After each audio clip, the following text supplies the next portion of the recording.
Good evening बच्चों। आज की टॉपिक है आभासी फल किसे कहते हैं। आभासी फल किसे कहते हैं? जिन फलों में फल की रचना में पुष्पासन भी अहम भूमिका निभाता है उन्हें आभासी फल कहते हैं। फलों में कि फल में ही क्या होती है, फल की रचना जब होती है तो पुष्पासन इसमें जो पाया जाता है जो पौधे में, तो अहम भूमिका निभाता है, उन्हें आभासी फल कहते हैं। वही ज्यादातर फल सिर्फ अंडाशय से विकसित होते हैं। वही फल जो ज्यादा क्या होते हैं, अंडाशय से ही विकसित होते हैं। उन्हें यथार्थ या वास्तविक फल कहते हैं, उन्हें वास्तविक फल भी कहते हैं। आभासी फल को कूट फल भी कहा जाता है। जो आभासी फल होते हैं उसको हम कूट फल भी कहा जाता है। हम चित्र के माध्यम से आगे देखते हैं कि आभासी फल और वास्तविक फल कैसा होता है। चित्र ए में दिया गया है, सेब का आभासी फल दर्शाया गया है। ये सेब है, सेब का कटा हुआ है। इसको हम बोलते हैं थलामस। ये वाला भाग को हम क्या कहते हैं, थलामस कहते हैं। ये वाला भाग भैया थलामस हो गया। यहाँ पे जो पाए जाते हैं इसको हम क्या कहते हैं, सीड कहते हैं। यहाँ वाला भाग जो है इसको हम ओवरी कहते हैं। ये हो गया सेब का आभासी फल। और यहाँ के भाग को हम बोलते हैं इंडोसार्प। यहाँ से यहाँ तक के भाग को हम बोलते हैं एपिसार्प कहते हैं, प्लस मेसोसार्प। दूसरे फल का दिया गया है, इसको हम ओवरी कहते हैं। ये सीड हो गया, ये थलामस हो गया, ये वाला भाग को कहते हैं। और इंडस सार्प हो गया, ये हो गया मेसोसार्प हो गया। आप चित्र में समझ गए होंगे। अब नेक्स्ट क्वेश्चन है, शुक्राणु जन को परिभाषित करें। जो शुक्राणु जन को परिभाषित करें, शुक्राणु जनन को परिभाषित करें। तो शुक्राणु जनन पुरुष यौन को कोशिकाओं यानी शुक्राणुओं के निर्माण की प्रक्रिया है। शुक्राणु जनन है जो पुरुष यौन, जो पुरुष का यौन होता है, कोशिकाओं यानी शुक्राणुओं के निर्माण की प्रक्रिया है। शुक्राणु जनन स्तनधारी पुरुषों के वृषण में होता है। शुक्राणु जनन किसमें होती है, स्तनधारी पुरुषों के वृषण में होता है। इस प्रक्रिया में जनन कोशिकाएं शुक्राणुजन से शुक्राणु जोजा में बदलती हैं। देखते हैं चित्र के माध्यम से समझते हैं। शुक्राणु जनन के दौरान शुक्राणु कोशिकाओं में पूंछ का आकार बढ़ता है। कहता है इसमें कि शुक्राणु जनन के जब इसका होता है, शुक्राणु जनन के दौरान शुक्राणु कोशिकाओं में पूंछ का आकार बढ़ता है। ये जो पूंछ हुआ, ये पूंछ, इसका आकार क्या होता है, बढ़ता है। और सिर छोटा होता है। और ये जो सिर देख रहे हैं, ये सिर ये हुआ शीर्ष वाला भाग, यहाँ से यहाँ तो ये क्या होता है, छोटा होता है। शुक्राणु जनन की प्रक्रिया में केंद्रक गहरा और लंबा होता है। शुक्राणु जनन की प्रक्रिया जब होती है तो केंद्रक होता है गहरा और लंबा होता है। अब चित्र के माध्यम से यहाँ देख सकते हैं। यहाँ से यहाँ के भाग को हम क्या बोलते हैं, शीर्ष कहते हैं। शीर्ष में लेके ऊपरी भाग को हम क्या कहते हैं, जीव द्रव्य कला या प्लाज्मा कहते हैं, प्लाज्मा झिल्ली। और नेक्स्ट इसके जस्ट नीचे अंग्रपिंडक, इस भाग को हम क्या बोलते हैं, अंग्रपिंडक कहते हैं। फिर यहाँ से यहाँ तक के भाग को हम क्या बोलते हैं, केंद्रक युक्त। यही हुआ केंद्रक युक्त गुण सूत्री पदार्थ। एक गुण सूत्री पदार्थ में गुण सूत्र को अपना बढ़ाते रहता है। यहाँ के भाग को हम क्या कहते हैं, गिरेवा कहते हैं। यहाँ के भाग को मध्य खंड कहते हैं। यहाँ से यहाँ के भाग को हम क्या कहते हैं, सूत्र कणिका या माइटोकॉन्ड्रिया तैरने के लिए ऊर्जा का स्रोत। यहीं से इसको क्या मिलती है, ऊर्जा मिलती है। यही हो गया पूछ, या पूछ कहते हैं, पूछ। आप देख लिए शुक्राणु जनन को परिभाषित करें, आप पढ़ लिए। तो अगर आप इसका स्क्रीनशॉट लेना चाहते हैं तो ले सकते हैं। ये वीवीआई क्वेश्चन है, 2025 के लिए है।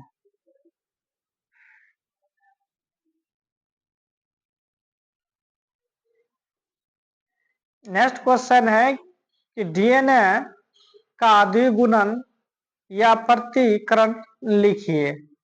डीएनए का द्विगुणन कोशिका चक्र की एस प्रावस्था में होता है। मेसरसन एवं स्टाहल ने सन 1958 ईस्वी में कोलाई पर N15 के प्रयोग द्वारा डीएनए के अर्धसंरक्षी द्विगुणन का प्रमाण दिया था। फिर से समझिए कि डीएनए का द्विगुणन या प्रतिकरण लिखिए। ये आता है क्वेश्चन, 2 नंबर में पूछ सकता है या 3 नंबर में आ जाएगा। तो डीएनए का द्विगुणन कोशिका चक्र की एस प्रावस्था में होता है। जो कोशिका चक्र जो होती है एस प्रावस्था में होता है। मेसनसन एवं स्टाहल ने सन 1958 में इकोलाई पर N15 के प्रयोग द्वारा डीएनए के अर्धसंरक्षी द्विगुणन का प्रमाण दिया। इस प्रक्रिया में डीएनए अणु के दोनों रज्जुक हेलिकेज एंजाइम की सहायता से एक दूसरे से अलग हो जाता है। इस प्रक्रिया में क्या हो रहा है, डीएनए अणु का जो दोनों जो रज्जुक होती है ये हेलिकेज एंजाइम की सहायता से एक दूसरे से अलग हो जाते हैं। नेक्स्ट क्वेश्चन है प्रतिरक्षा तंत्र। ये भी 2 नंबर में आता है। प्रतिरक्षा तंत्र क्या है? तो कहता है इसमें कि हमारे शरीर में प्रतिरक्षा के लिए एक विशेष तंत्र पाया जाता है। हमारे शरीर में जो प्रतिरक्षा के लिए क्या होती है, एक विशेष तंत्र पाया जाता है जिसे प्रतिरक्षा तंत्र कहते हैं। प्रतिरक्षा तंत्र में उन सभी अंगों को या कोशिकाओं को शामिल किया जाता है। प्रतिरक्षा तंत्र में क्या होती है, जितने भी अंग है या कोशिकाओं को क्या कर में शामिल कर लेता है, जिससे सूक्ष्म जीवियों के प्रति सुरक्षा प्रदान होती है।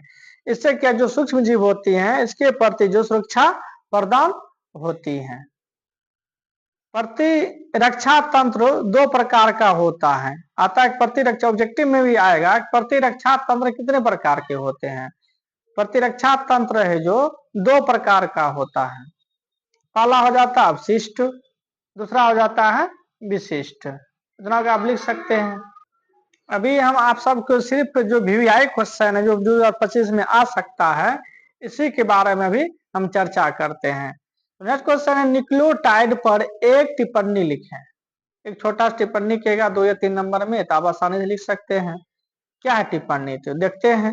न्यूक्लियोटाइड का निर्माण एक न्यूक्लियोसाइड के साथ फास्फोरिक अम्ल अणुओं के जुड़ने से होता है। न्यूक्लियोटाइड का निर्माण जब होता है एक न्यूक्लियोसाइड के साथ क्या होता है, फास्फोरिक अम्ल होता है जो अणु के साथ क्या होता है, जुड़ जाता है।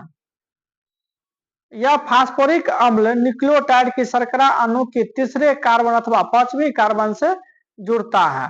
और न्यूक्लियोटाइड की शर्करा अणु है जो ये तीसरे कार्बन अथवा 5वीं कार्बन से जुड़ता है। आप केमिस्ट्री में भी पढ़े होंगे न्यूक्लियोटाइड के बारे में। कहता है एक न्यूक्लियोटाइड में 3 इकाइयां होती है।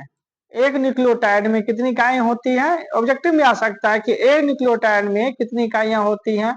आप बोल सकते हैं कि एक इकाइयों में, एक न्यूक्लियोटाइड में 3 इकाइयां होती हैं जो सहसंयोजक रूप से जुड़ी होती हैं। जैसे हम देख रहे हैं फर्स्ट में दिया है नाइट्रोजनी क्षार है। नाइट्रोजनी क्षार में क्या होता है, प्यूरिन और पैरिमिडिन। नाइट्रोजन क्षार में क्या होता है, प्यूरिन और पैरिमिडिन होती हैं। और पेंटो शर्करा में राइबोज और डीऑक्सी राइबोज होता है। पेंटो शर्करा में क्या होती है, एक राइबोज और डीऑक्सी राइबोज। तीसरा है फास्फेट। फास्फेट में मोनोफास्फेट और डाइफास्फेट और ट्राइफास्फेट। तो आप समझ गए हैं। अगर आप इसका स्क्रीनशॉट लेना चाहते हैं तो ले सकते हैं।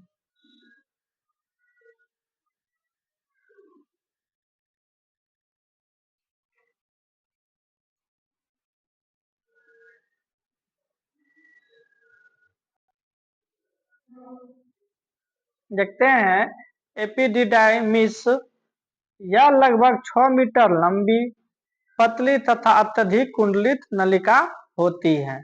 एपिडिडाइमिस है जो, यह लगभग 6 मीटर की लंबी होती है और कैसी होती है? पतली होती है, अत्यधिक कुंडलित नलिका होती है। इसमें अत्यधिक कुंडली घुमा घुमा कर होती है, जो वृषण के अग्र पश तथा भीतरी भाग को ढके रहते हैं। आप देखेंगे, पहले बताए थे, तो जो वृषण के अग्र या पश तथा भीतरी भाग को ढके रहती हैं। एपिडिमाइसिस में शुक्राणु संग्रहित एवं परिपक्व होते हैं।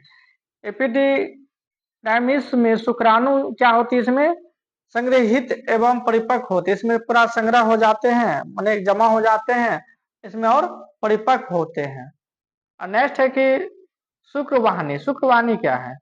एपिडिडाइमिस से एक शुक्रवाहिनी निकल कर क्या कहता है, वक्षण नाल से होती हुई उदर गुहा में प्रवेश करती है।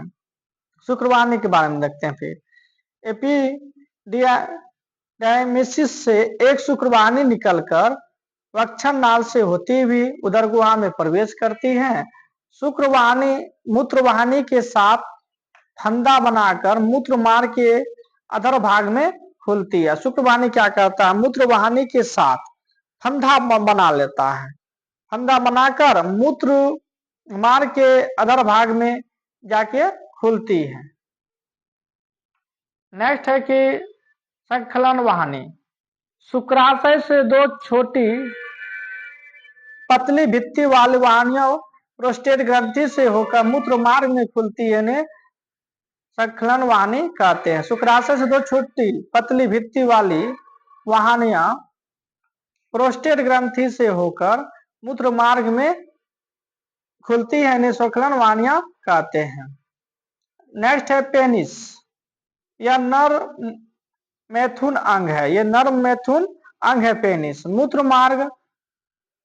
और वीर्य दोनों हेतु साझा मार्ग है। मूत्र मार्ग में क्या होती है कि मूत्र और वीर्य दोनों हेतु क्या करते हैं? दोनों साझा मार्ग होते हैं, दोनों का मार्ग होते हैं एक ही जैसा होता है, इसलिए कहता है साझा मार्ग, जो शीर्षाग्र पर खुलता है, जो शीर्षाग्र पे क्या होता है? जाके खुलता है। अब नेक्स्ट पढ़ना है सहायक जनन ग्रंथियां कौन कौन सी हैं, ये भी क्वेश्चन आता है। इन ग्रंथियों का स्रावन जनन प्रक्रिया में सहायता करता है। इन ग्रंथियों में क्या होता है? स्रावन जब होता है जनन प्रक्रिया में, ये क्या करता है? सहायता करता है। इससे फर्स्ट में है शुक्राशय। यह एक जोड़ी द्विपालित थैलीनुमा रचना है। इसकी भित्ति ग्रंथिल होती है, इससे चिपचिपा द्रव स्रावित होता है। शुक्राशय जो होता है, एक जोड़ी द्विपालित थैलीनुमा रचना है, इनकी भित्ति जो क्या होती है? ग्रंथिल होती है, इससे चिपचिपा द्रव स्रावित होता है, चिपचिपा जैसा, लट लट करता, अपना भाषा में कहते हैं लट लट। जो वीर्य का मुख्य भाग बनाता है, वही क्या करता है? जो वीर्य का जो मुख्य भाग बनाता है। यह शुक्राणुओं का पोषण एवं संरक्षण करता है। जो शुक्राणु होता है इसको पोषण देता है और इसको संरक्षण करता है, सुरक्षित रखता है। नेक्स्ट है प्रोस्टेट ग्रंथि क्या है? यह ग्रंथि मूत्र मार्ग के अधर भाग के चारों ओर स्थित होती है तथा कई पिंडों की बनी होती है। इस ग्रंथि से हल्का अम्ल तरल स्रावित होता है। यह ग्रंथि क्या होता है? मूत्र मार्ग के अधर भाग के चारों ओर स्थित होती है। तो इसका मूत्र मार्ग होता है, इसके चारों ओर स्थित होती है, कई पिंडों की बनी होती है। इस ग्रंथि से हल्का अम्ल तरल स्रावित होता है, इसमें हल्का सा तरल स्रावित होता है। शुक्राशय प्रोस्टेट के स्राव से मिलकर सेमिनल प्लाज्मा कहलाते हैं। और कहता है इसमें जो शुक्राशय है जो, वह प्रोस्टेट के स्राव मिलकर सेमिनल प्लाज्मा कहलाते हैं। यह शुक्राणुओं के साथ मिलकर वीर्य बनाते हैं। जो शुक्राणुओं के साथ मिलकर क्या करता है? वीर्य का भी रचना करते हैं, मतलब वीर्य बनाते हैं। नेक्स्ट है कॉपर्स ग्रंथियां। कॉपर्स ग्रंथियां के बारे में समझते हैं। इन्हें वोल्वो यूरेथल ग्रंथियां भी कहते हैं। इसका दूसरा नाम क्या है? वोल्वो यूरेथल ग्रंथियां भी कहते हैं। कॉपर्स ग्रंथियां मैथुन से पहले एक क्षारीय एवं चिकने द्रव का स्रावन करती हैं। कॉपर ग्रंथियों क्या करता है, मेथुन से पहले ही एक क्षार एवं चिकने द्रव का स्राव करती है। यह मूत्र मार्ग की अम्लता को समाप्त करता है। यह मूत्र मार्ग जो क्या करता है, जो अम्लता हो जाता है मूत्र मार्ग को, इसको समाप्त करता है तथा योनि मार्ग में पहुंचकर मिथुन को सुगम करता है। और योनि में जाएगा, इसमें पहुंचकर मिथुन को क्या करता है, सुगम करता है। आप समझ गए होंगे। इसका अगर स्क्रीनशॉट लेना चाहते हैं तो ले सकते हैं।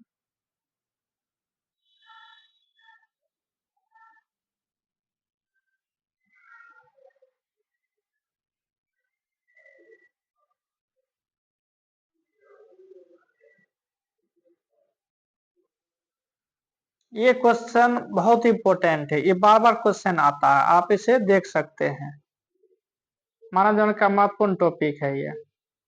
प्रजनन अंग का सचित्र वर्णन करें। आप इसका चित्र बना के इसको डिफाइन कर सकते हैं। ये समझते हैं प्रजनन अंग। ये प्रजनन का अंग देख लेते हैं। नर जनन तंत्र के मुख्य भाग है। नर जनन तंत्र के मुख्य भाग पढ़ते हैं क्या क्या है। पहला हुआ वृषण हो गया, एपिडर्मिस से सभी पढ़ लिए। ये शुक्र वाहिनी हो गया, स्खलन वाहिनी हो गया, पेनिस हो गया, शुक्राशय हो गया, प्रोस्टेट ग्रंथि हो गया, कफल ग्रंथि अभी पढ़ लिए। ये सब यहाँ देख लेते हैं।